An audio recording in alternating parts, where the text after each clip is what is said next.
Aloha. Well, today's subject is really a subject about death, life and death. And, sometimes they say, oh, you're talking about death is taboo. But now here in this day and age, every single day we listen to what is the count of the death toll. No matter where we're looking, they talk about that. But they don't really talk about death itself. And, sometimes it may look scary because that's how they want to project death. It is. But the thing is that what we learn is death is just really part of life. And so death and life is really the balance of life.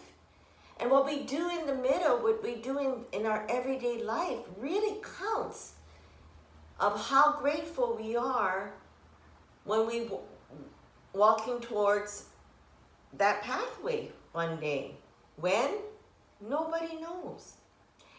And so why I decided to talk about this subject is because my mom, she is obviously in her 80s, and so she's been kind of worried about talking about death. And for her, it's more of getting clarity of what's going to happen. And so she sees me and how I have my house and set up, and how I have my butsudan, and how I have my, my shrine, as you can see, my little place of where I rest my descendants and, those that passed away that was so dear to me, like my dogs. And so this subject came about is when, because I love antiques, and some people see antiques as, scary things. I don't know, some people may take it, it's old, it's kind of creepy.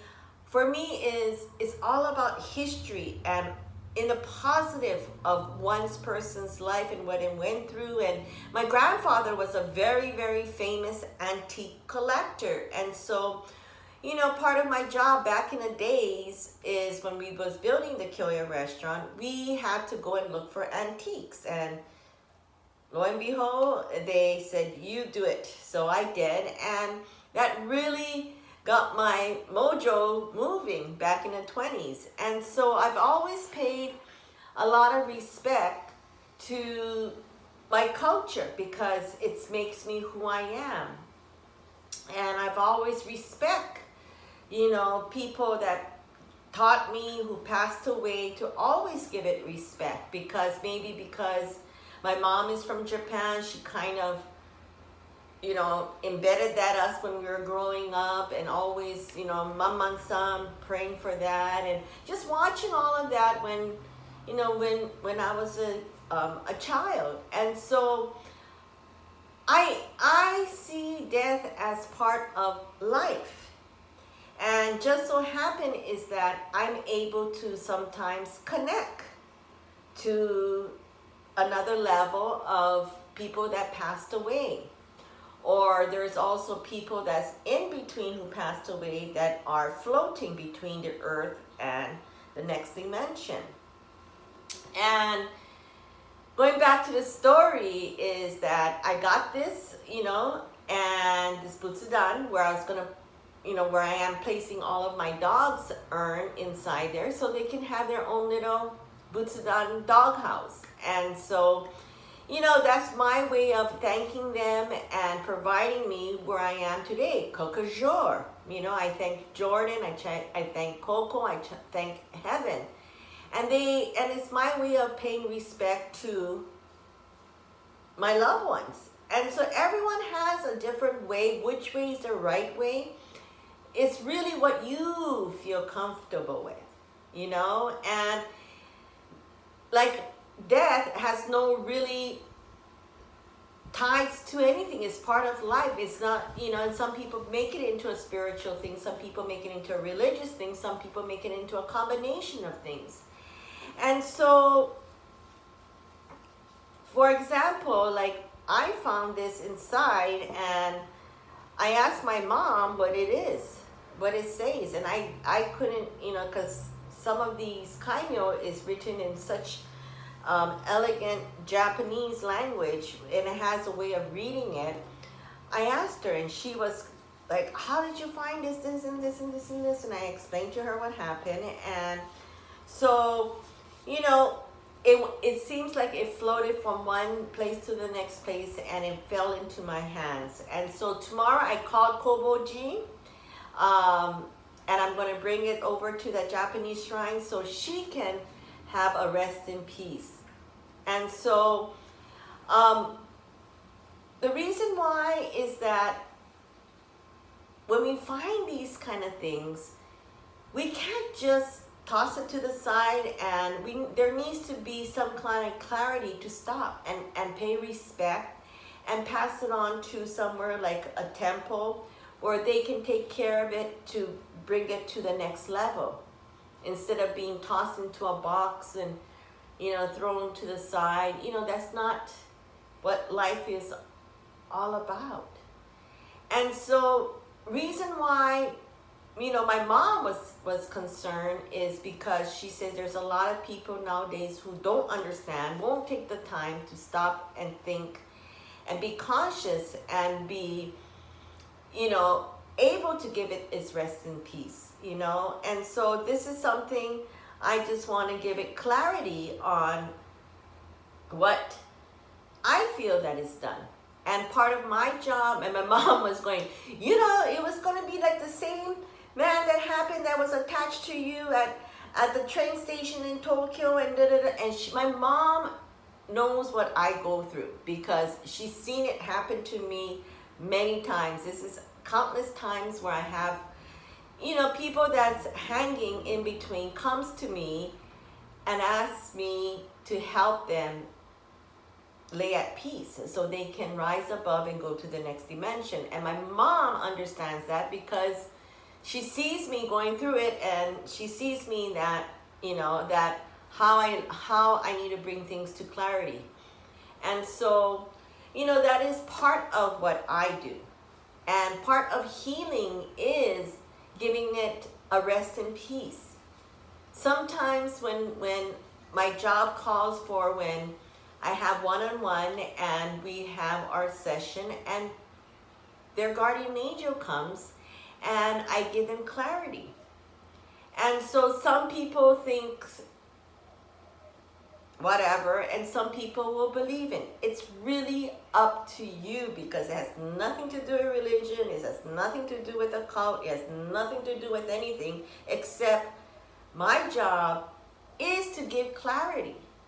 And once we have clarity, we can go on to the next journey in life, because life is a journey from being alive and experience life's journey into our death.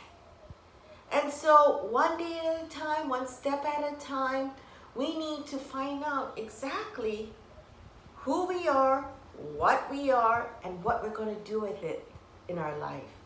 So I just wanted to give you clarity, because there's a lot of misunderstanding that, death is something that it's a bad thing. It's not a bad thing. Sometimes it takes time, because it gave us, the more they had a meaning in our life, and when they gone physically, that burden of a hole that's left in us takes times to heal.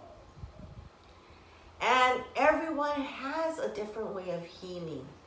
And some people feel better coming to me and speaking with me to them as a medium, like a Whoopi Goldberg, and give them clarity to move on. And so life is not a scary thing where when we bring in your guardian angels and give them, because they see a path that maybe you can't see. And maybe they're awakening for you to see. Because Because a lot of times when that emptiness, because for me, I experienced that. In 1 year, I had 5 people pass away back to back to back to back. That, whew, it was too much, and I had to step back. And even though it was a hard decision, it was the best decision. Because once I closed that door and stepped back, I was able to then go and find a new path out in LA, learn what I needed to learn, and then come back and feel what I need to do. Because I'm now been able, to close that path of that life. It took a while, but it did. And then now I had, coming back home, Heaven passed away in December of 2019, and it was a huge, huge hole in my life. And, I just felt all these things that was happening around me, because I became much more aware of what is going on and say, this doesn't smell right being here in LA at this moment, at this time. I packed up my bags and came back home and restarted my, journey back home here in Hawaii. And I started literally from the ground up, and now I have this. I planted my seed, and really, in March of 2020, I planted my seed, and it kept on growing and growing and growing, my what I want to do. And so in life, there is no certain remedy of how to accept when a person passes away, because the hurt is there. But once we feel it's time to go ahead and go forward, it will all be in due process. And so don't let anybody push you or make you think that all of this, when you are ready and when you need to really start to get clarity and shut that, it's not shutting the door of that person, it's just saying, I'm ready to let go of that hurt. And it's a process of life. And so when we do our full moon ceremony, we that's when we let go of things, whether it's letting go of relationship, whether it's your relationship in love, business, friendship, every day-to-day things that we do, common causes of everyday life. We need to finish, and sometimes when the push comes to shove, we just have to say, okay, even though you're not ready, I need to do this, because we're just going to go back in the same circle, and it's not going to just take us forward. And some people do that.